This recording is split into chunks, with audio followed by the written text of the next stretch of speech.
ప్రసాద్ రెడ్డి గారు చెప్పండి. ముందుగా భరత్ గారి వెహికల్ని దగ్ధం చేశారట. రాష్ట్ర వ్యాప్తంగా ఈ హింసాకాండ కొనసాగుతూనే ఉంది. పోలవరం ఇష్యూ వీటికి వెళ్ళే దానికి ముందుగా దీన్ని ఖండించాల్సిన బాధ్యత మనందరి మీద ఉంది.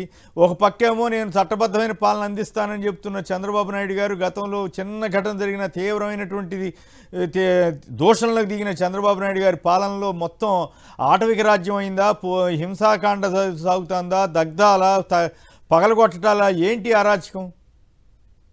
క్షేత్రస్థాయిలో పరిపాలన పగ్గాలను చంద్రబాబు గారు కాకుండా ఆయన కుమారుడు లోకేష్ బాబు తీసుకున్నట్టుంది. ఆయన ఆలోచన రెడ్ బుక్ ఆలోచనలకు అనుగుణంగాను, లేకపోతే విదేశాల్లో కొన్ని దేశాలు అనుసరించి ప్రతిపక్షాలను టెర్రరైజ్ చేయాలనే ఉద్దేశంతో నాయకులను టెర్రరైజ్ చేయడం, కార్యకర్తలను టెర్రరైజ్ చేయడం, పార్టీలను టెర్రరైజ్ చేయడం అనే కార్యక్రమం చాలా దేశాల్లో జరిగింది. మనం జర్మనీలో చూసాం, ఇటలీలో చూసాం, హిట్లర్, ముస్సోలిని ఇలాంటి వాళ్ళు చేశారు. అదే పద్ధతులు అంటే అమెరికాలో చదువుకున్న మరి లోకేష్ బాబు సైన్స్ నేర్చుకున్నాడా, కంప్యూటర్ నేర్చుకున్నాడా, లేకపోతే ఈ పొలిటికల్ మెనోవరింగ్, పొలిటికల్ టెర్రరిజాన్ని నేర్చుకున్నాడా అంటే ఆర్గనైజ్డ్ టెర్రరిజం. ఖచ్చితంగా ప్రభుత్వ యంత్రాంగాన్ని కోఆప్ చేసుకున్నారా, ప్రభుత్వ యంత్రాంగాన్ని సైలెన్స్ చేశారా తెలియదు, కానీ మొత్తం ఇది ఆర్గనైజ్డ్ టెర్రరిజం. అందరి మీద దాడులు చేయటము, కార్యకర్తల మీద, సామాన్య ప్రజల మీద, వీళ్ళందరి మీద దాడులు చేయటము చాలా అంటే ఆంధ్రప్రదేశ్ కి రాజకీయ సంస్కృతికి ఇది కొత్త. అంటే ఈ 2024 నుంచి మనము భవిష్యత్తులో కొత్త రాజకీయాలను చూడబోతున్నాం. ఈ కొత్త రాజకీయాలకు అనుగుణంగా వైసీపీ పార్టీ వారు కూడా కొత్త వ్యూహాలతో ముందుకు రావాల్సి ఉంది. పెద్ద మనిషి రాజకీయాలు చేద్దాము, గాంధేయ పద్ధతుల్లో మనం కూడా అనుసరిద్దాము అంటే సాధ్యం కాదేమో. ఒకవైపు కూటమిలోని భాగస్వామిగా ఉన్న బీజేపీకి ఆర్ఎస్ఎస్ అనే ఒక సంస్థ ఉన్నది. అలాగే టీడీపీకి కూడా బలమైన సంస్థాగతమైన ఏర్పాట్లు ఉన్నాయి. వాళ్ళకి దాదాపు 40 సంవత్సరాలుగా అధికారంలో కానీ అపోజిషన్ కానీ ఉండటం వల్ల ఒక సంస్థాగతమైన ఏర్పాట్లు చేసుకున్నారు.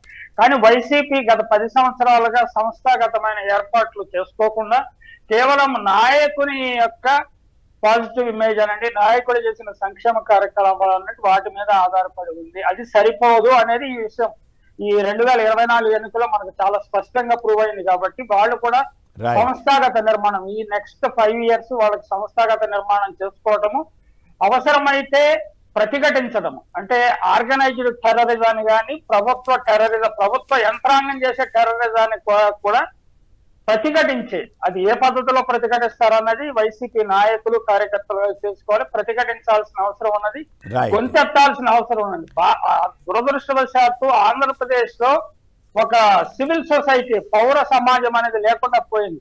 ఆ పౌర సమాజంలో ఉన్న కొద్ది మంది కూడా వాళ్ళు ఎప్పుడూ చంద్రబాబు నాయుడికి అనుకూలంగానే మాట్లాడతారు. చంద్రబాబు మీడియా చాలా బలంగా ఉండటం వల్ల వారికి అనుకూలమైన ప్రకటన చేస్తే తమకు ప్రచారం వస్తుంది, వారికి వ్యతిరేకమైన ప్రకటన చేస్తే తమ విమర్శలకు పాలవుతామన్న భయంతో పౌర సమాజం అనేది లేకుండా పోయింది.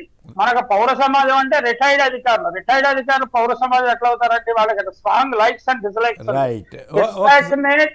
రాగద్వేషాలకు అతీతంగా ఉన్న పౌర సమాజం ఆంధ్రప్రదేశ్ కి లేకుండా పోయింది. నిజానికి ఆంధ్రప్రదేశ్ కి ఒక రాజధాని అనండి, లేకపోతే పొలిటికల్ క్యాపిటల్ అనేది విజయవాడ ఒకప్పుడు చాలా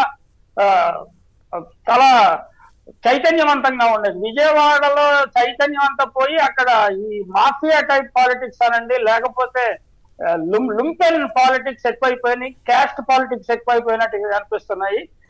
తప్పని నాయకత్వం లేకుండా పోయింది. నిజానికి ఎన్నికల సమయంలోనూ, ఎన్నికల తర్వాత రిజల్ట్ వచ్చిన తర్వాత జరిగిన హింసాకాండను గట్టిగా ప్రతిఘటించిన రాజకీయ పార్టీ ఏది, పౌర సమాజం ఏది అని ప్రశ్నిస్తే నిజానికి మనకి సమాధానం లేదు. చాలా దురదృష్టకరమైన